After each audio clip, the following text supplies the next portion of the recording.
bénédiction.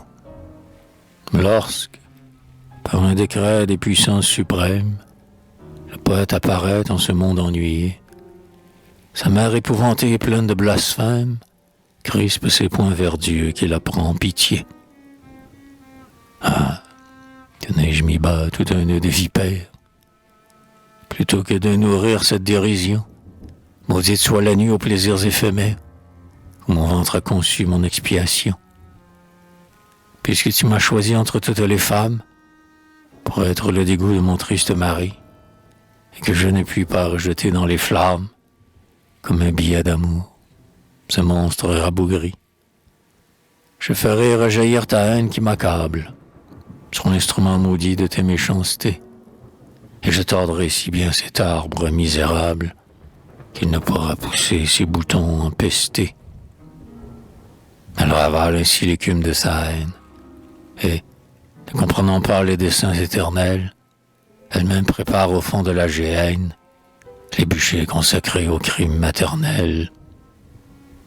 Pourtant, sous la tutelle invisible d'un ange, l'enfant désirité s'enivre de soleil, et dans tout ce qu'il boit et dans tout ce qu'il mange, retrouve l'ambroisie, le nectar vermeil. Il joue avec le vent, cause avec le nuage, et s'enivre en chantant du chemin de la croix, et l'esprit qui le suit dans son pèlerinage pleure de le voir gai comme un oiseau des bois. Tous ceux qu'il veut aimer l'observent avec crainte, ou bien, s'enhardissant de sa tranquillité, cherchent à qui sort lui tire une plainte, et font sur lui l'essai de leur férocité.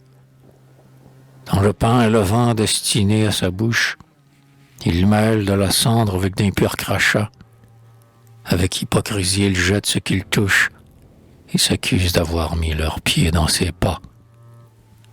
Sa femme va criant sur les places publiques, puisqu'il me trouve belle et qu'il veut m'adorer, je ferai le métier des idoles antiques, que souvent il fallait repeindre et redorer. Et je veux me saouler de nard, d'encens, de myrrhe, de génuflexion, de viande et de vin, pour savoir si je puis, dans un cœur qui m'admire, usurper en riant les hommages divins. Et quand je m'ennuierai de ces farces impies, je poserai sur lui ma frêle et forte main, et mes ongles, pareils aux ongles des harpies, sauront jusqu'à son cœur se frayer un chemin. Comme un tout jeune oiseau qui tremble et qui palpite, j'arracherai ce cœur tout rouge de son sein, et, pour rassasier ma bête favorite, je lui jetterai par terre avec dédain.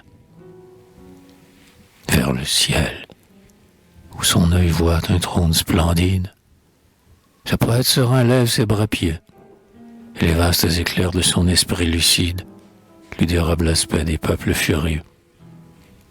Soyez bénis, mon Dieu, qui donnez la souffrance comme un divin remède à nos impuretés, et comme la meilleure et la plus pure essence qui prépare l'effort aux saintes voluptés.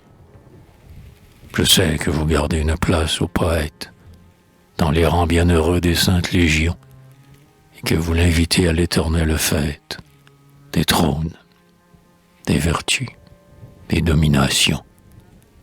Je sais que la douleur et la noblesse unique vous ne mordront jamais la terre et les enfers, et qu'il faut, pour tresser ma couronne mystique, imposer tous les temps et tous les univers.